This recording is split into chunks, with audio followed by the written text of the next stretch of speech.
Alors comme vous le savez, le thème de notre séminaire de 2 jours est intitulé « Écrit à l'ange de l'église de Laodicée ». Écrit à l'ange de l'église de Laodicée. Est-ce que tu peux dire avec moi « Écrit à l'ange de l'église de Laodicée ». Est-ce que tu peux le dire avec un peu plus d'enthousiasme, avec un peu plus de dynamisme? Voilà le thème de notre enseignement de 2 jours. Écrit à l'ange de l'église de Laodicée. Écrit à l'ange de l'église de Laodicée.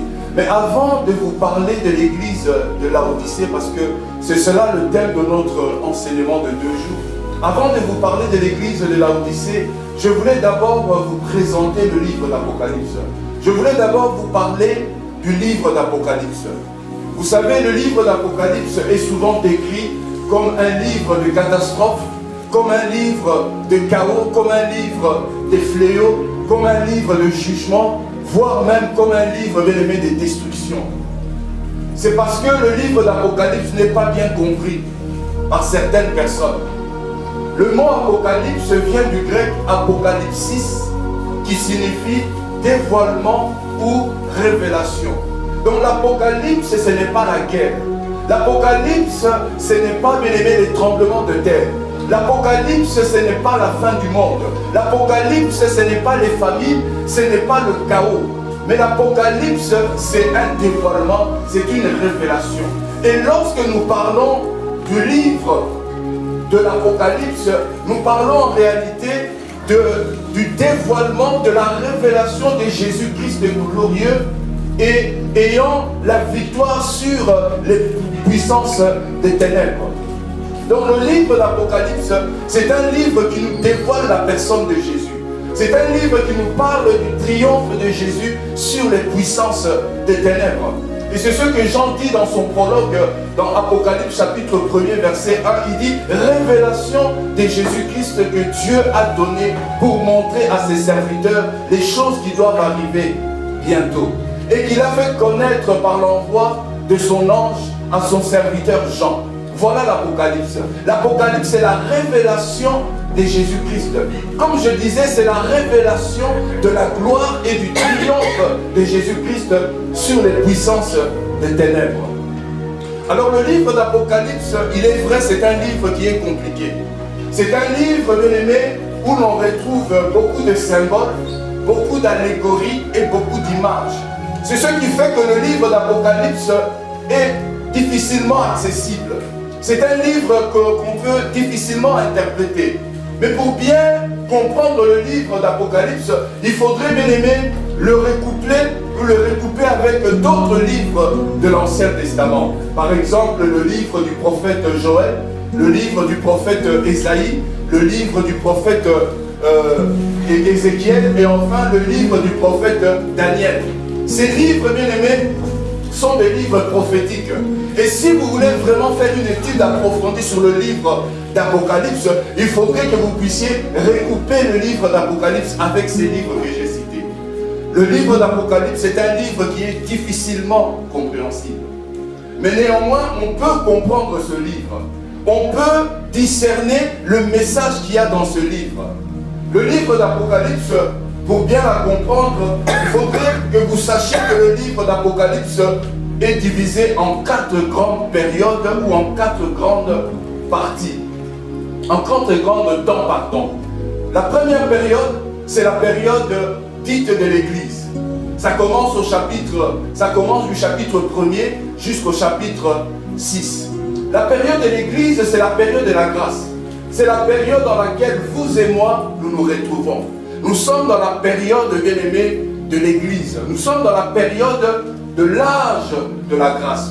La deuxième période, c'est la période dite du règne de l'Antichrist et de la grande tribulation. La Bible nous dit que viendra un moment où il y aura un gouvernement mondial. Et ce gouvernement mondial sera dirigé par un dictateur mondial. Et ce dictateur mondial sera l'Antichrist. L'Antichrist, bien aimé, c'est la bête que nous parle Apocalypse chapitre 13. Dans Apocalypse chapitre 13, il est mention d'une bête. d'une bête qui monte de la terre et d'une bête qui sort de la mer.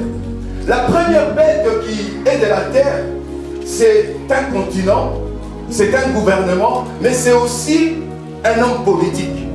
Et cet homme politique, c'est l'Antichrist. L'Antichrist, en fait, veut dire c'est lui qui s'oppose à Christ. Et durant le règne de cet homme qu'on appelle l'impie, de cet homme qui prendra les rênes du monde, durant son règne, la Bible nous dit qu'il va instaurer une paix, un semblant de paix.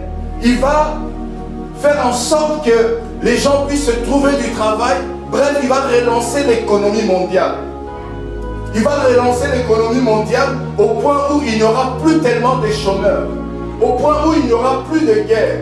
Parce que cet homme, en fait, lorsque vous lisez Apocalypse chapitre 13, la Bible nous dit que là, en fait, lorsque cet homme va accomplir ses exploits économiques, ses exploits géopolitiques, ses exploits, bien aimés, de maintien de paix, toute la terre sera dans l'admiration. Ça, c'est le verset 3 d'Apocalypse 13. Toute la terre sera dans l'admiration et toute la terre va suivre cet antichrist. Et cet antichrist, ce qu'il va faire, il va faire en sorte que la terre qui le suit, la terre qui marche après lui, puisse adorer le dragon. Le dragon, vous savez que c'est le diable. Parce qu'en fait, cet homme qu'on appelle l'antichrist, il va recevoir son pouvoir. Il va recevoir son autorité, non du peuple, mais il va le recevoir du dragon qui est le diable. Et cet homme fera en sorte que les êtres humains, les êtres qui seront là dans cette période-là de 7 années prophétiques, puissent adorer non seulement le dragon, mais puissent aussi l'adorer et recevoir la marque de la bête.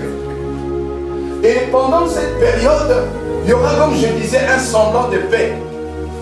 L'économie sera florissante, les chômeurs trouveront du travail, et au bout de 3 ans et demi, parce que son règne, prophétiquement parlant, doit durer 7 ans, au bout de 3 ans et demi, cet homme qu'on appelle l'impie, il va forcer les personnes à l'adorer. Il va forcer les personnes à recevoir la marque de la bête. Et comme je disais, toute personne qui refusera, toute personne qui n'accepterait pas de l'adorer, eh bien, ces dernières seront persécutées. Ces dernières seront pourchassées. Ces derniers expérimenteront une tribulation. Et ce sera un temps, bien aimé, chaotique. Ça sera un temps d'angoisse.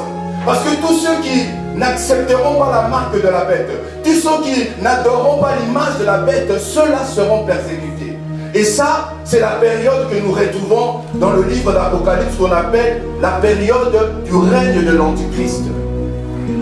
La troisième période, c'est la période dite du règne millénaire de Jésus-Christ. Selon la Bible, Jésus-Christ va revenir. Il va revenir enfin d'instaurer un royaume de 1000 ans. Et pendant 1000 ans, Jésus-Christ va régner sur terre. Pendant 1000 ans, Jésus-Christ va dominer sur la terre. Et son règne, selon les Écritures, sera un règne de paix et de justice. Et pendant le règne de Christ, le diable sera lié pendant 1000 ans. Et au bout de 1000 ans, le diable sera relâché afin qu'il puisse séduire les autres habitants de la terre. Enfin, la quatrième période, c'est la période dite de l'éternité. La période dite de l'éternité, c'est en fait la fin des temps. Vous savez que nous sommes dans le temps. Nous sommes dans la période du chronos. Viendra un temps où le temps n'existera plus. Et le temps cessera d'exister lorsque nous rentrerons dans l'éternité.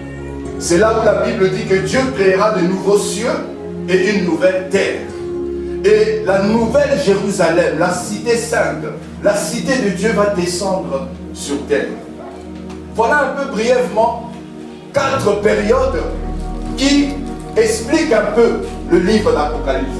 Si vous comprenez ces 4 périodes, vous aurez un peu compris le livre d'Apocalypse. Ces 4 périodes sont la période de l'Église, la période où l'Antichrist va régner, la période où Christ instaurera son royaume des 1000 ans, et enfin la période dite de l'éternité. Mais aujourd'hui, bien aimé, vu que nous sommes en train de parler de l'église, vu que nous sommes là pour parler de l'église de Laodicée,